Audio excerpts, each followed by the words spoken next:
Yeah, Paul D'Alton. I work with Fiona in UCD on the masters. I think this is our. I think this will be year 10. So we've a little bit of experience under our belt, but delighted to be talking tonight about to give you an overview of the program. We so the masters in mindfulness based interventions at the School of Psychology in UCD, where I work there half time and work in St Vincent's University Hospital half time. The kind of, as we set out, really important to say that UCD really values and attempts to live out a commitment to equality, diversity, and inclusion. And that's equality, diversity, and inclusion in its broadest sense and widest remit, including from an educational point of view. Many people, like me, I maybe struggled in university or in school at some point, and we're hoping that UCD is a more inclusive place for different kinds of learning as well, and diversity of background and orientation and ethnicity. And over the years of the program, we've had people from many different parts of the world, many with an array of abilities. So important just to say that as we start out. Just to say, or at least begin to say some of what mindfulness is not. There's so many misunderstandings of mindfulness, just be mindful, and a suggestion that we can kind of bypass life's challenges, or we can exist in a state of constant calm. It's not what mindfulness is about. So some of the kind of myths, that mindfulness is not about trying to relax. That can be the kind of outcome, or that can sometimes be the experience. But really, it's about trying to move a little bit closer to our lives, and to slow down, to turn up. Sometimes turning up to stuff that is unpleasant and pleasant. Mindfulness is rooted in the Buddhist tradition, so 2,500, a little bit more years old, and is a tiny part of Buddhism. That's where it came from, and not about transcending ordinary life, so not about bypassing, but actually about becoming more intimate, I suppose, with our lives. Certainly isn't about emptying the thoughts of mind, or emptying our thoughts or emptying our mind of thoughts.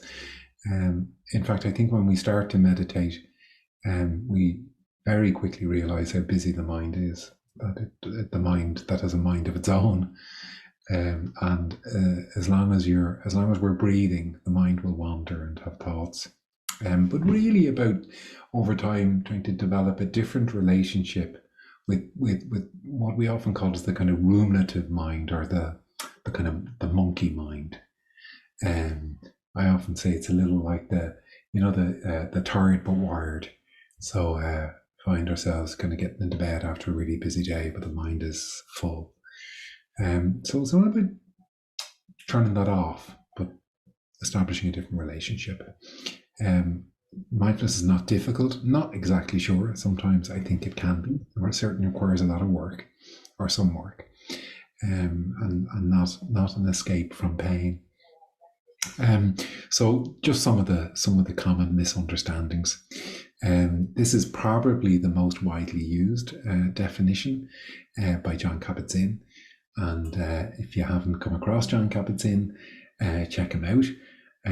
Lots of YouTube videos, and his first book, The Full Catastrophe Living, really was what kind of shaped mindfulness in the Western world.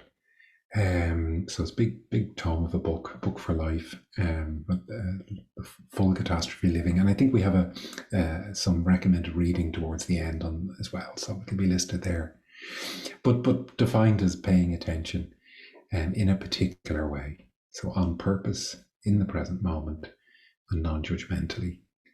And non-judgmentally is really important as well, because very often we will notice our thinking or notice our paying attention and immediately get into judgment about right, wrong, good, bad, black, white. There's a psychiatrist, mindfulness practitioner, Mark Epstein, in the US, in New York. And I really like this because I think it captures a lot of what goes on in mindfulness and mindfulness training, actually, that we begin to loosen the grip we have on the stories we tell ourselves about ourselves, and maybe other people too, or very painful or difficult situations in our life, that we get very limited by those stories. And we get limited, very often we get limited because we don't have a distance, we haven't learned how maybe just to step back, begin to see some of that, our thoughts as thoughts. And again, if you're interested, Mark Epstein has written a couple of very accessible books. So the program that we run in UCD is it's over 2 years, and it's part-time. We'll talk a little bit more about that. But our primary objectives are to train the students on the program to deliver an 8-week MBSR or MBCT program. So they're 8-week programs that if you haven't done, it would be really good to do that. So training to deliver that and to develop, develop your own personal meditation practice. That's foundational, actually, in our training, to demonstrate the competencies, and we have different ways that they're assessed is a bit strong, but different ways that we're guided towards that. We're hoping that at the end of a 2-year program that people will have a very coherent understanding of the history and evolution of mindfulness-based interventions, so where they fit in with all of the more contemporary Western psychological interventions, like behavioral and cognitive behavioral interventions. Our aspiration or intention for people who undertake the training program is really that they would use the training in their professional lives. So I can say a bit more about this, but generally it's not a good idea for people to kind of do the training thinking, oh, I'll train as a mindfulness teacher and that's all I'll do after that. We'd really encourage people to think about training in mindfulness and then teaching mindfulness as part of, or a portfolio of skills. Some people over the years, in nursing or education or various teaching, have incorporated teaching mindfulness into those roles. And we can say a little bit more about that. There are 9, well, actually 8 modules, but one of them is a double-weighted module. So in first year, for example, these are the modules that are mandatory. The residential training retreat, we'll say a little bit more about that, is in the middle of September, and that's a 5-day, 4-night, 5-day residential training in a retreat atmosphere where we, maybe don't talk as much as we'd normally talk. And the other modules there that you'll see. So, and with each of those modules comes an assessment. So we generally say to people that there's always an assessment on the go.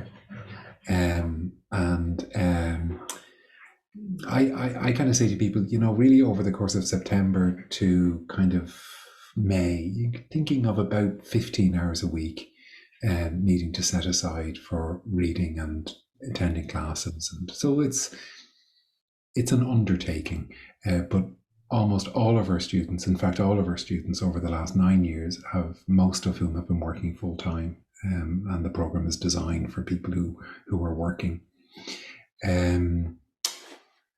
The practice project kind of takes the place of the traditional dissertation that would normally happen on a master's program.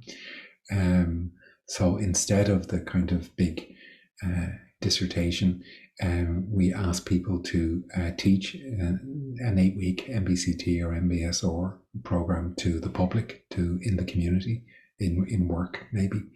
And you'll be supervised to do that, and that teaching is recorded and then it's assessed, and you'll write up a report with that. So that's the kind of big piece of work, and that happens in January, February of second year, so kind of a year and a half in, with lots of opportunities to do teaching, pieces of teaching up to that point.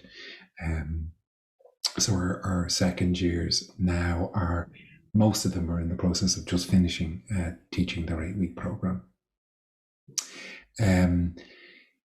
You know that mindfulness has become incredibly popular in popular culture, but also in research or in academia. So, I mean, less than 20 years ago, there was little or no peer-reviewed publication or funding for research in mindfulness. And now there's an awful lot. So it does speak to a growing interest in this field, and also I kind of sometimes say it's about the science catching up with the popularity. So we're learning more about mindfulness. I mean, even over the last decade, in terms of trauma sensitivity, or particular types of people where it may be helpful or unhelpful. We are really, clear with students that in order to teach mindfulness, you need to be practicing. So if you, you can't teach someone to swim over the telephone. You need to be kind of in the water. You need to be doing it. So we really encourage students over the course of the program to commit and develop their mindfulness meditation practice, and there's support with that. You'll have a practice tutor, and your practice tutor you'll meet throughout first year, who will help with the meditation practice. There'll be periods of mindfulness meditation practice over the training retreat in September, for example. So we have attempted to, and I think are increasingly varying the types of assessment that we do, so that diverse students and diverse learning needs are catered for a little bit more.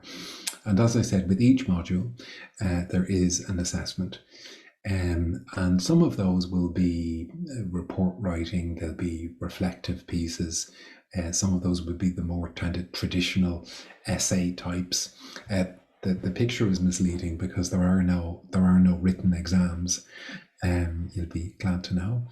And they're as I say, the practice project in second year is a 20 credit module, and we assess it with a criteria called the Mindfulness Based Teacher Assessment Criteria, which if you're interested, you can find online. So the residential, just to say a little bit about that, it is the only module. So there's a residential in first year and a residential in September. In September, they run from Wednesday until Sunday. And they're the only modules that you can't miss any of. So sometimes with the other modules, life just gets in the way and students may need to miss a day or a half day. These things happen. But the residentials are compulsory, and we have the dates set for September. I don't have them on the top of my head, but they're set. We use a facility in Tullow in County Carlow called Chalk Breathe, which is we've used since we started the program. It's it's very comfortable, not the most luxurious, but it's comfortable and warm, single rooms. About half of them are en suite, but lots of other bathrooms, and the food tends to be pretty good. Um, and And just to add there, Paul, the dates we have in are the 20th of September until the 24th. So it will be starting at 5 or 6 on the Wednesday, the 20th, for people arriving and traveling from wherever you're traveling. And then we'd finish about lunchtime on the Sunday, the 24th, in order for you to get back home and have time for all that. So there are the dates. And I suppose the initial orientation then we have in for the Friday beforehand, just to come to UCD and, meet the staff and have a tour of the library and an orientation, all that kind of stuff. So they're kind of the dates that we have set in aside so far. thanks, Fiona. Yeah, and I think, Fiona, we're very clear, very close to signing off on the entire timetable for Mm. first year. So we'd have that done in the next, I would think, few weeks. Um, so that will in terms of kind of planning your year. Our teaching, we've said it already. I might say our teaching in UCD happens on Fridays and Saturdays. So to try and accommodate people who are working full time, and very roughly speaking, there tends to be one Friday and Saturday a month. Now there may be two depending on the month, but that's kind of roughly how it will look. Yeah. So just to say, a lot of people who do our program are coming back to college, or indeed some people for the first time for different ways, and it can be a little daunting, but it's also very exciting, and there's lots of supports available that weren't there for people. Certainly, when I was knocking around a good few years ago. And we really do our very best to support students through that process. But as I say, things have changed a lot, so in a good way. And again, just thinking a little bit about, if you're thinking about the program, be thinking about kind of 12, 15 hours a week of work, reading, and attending classes. So it is a commitment. So yeah, normally Fridays and Saturdays, as I say, roughly one Friday and Saturday a month, and the residential training is obligatory. Yeah, I just kind of mentioned that a little bit earlier on, that you will be assigned a practice tutor, practice mentor, and these people will be able to guide you and help over first year, kind of embedding, if you like, practice or integrating mindfulness meditation practice with your study and life. Some of those practice tutors are former students on the program, actually.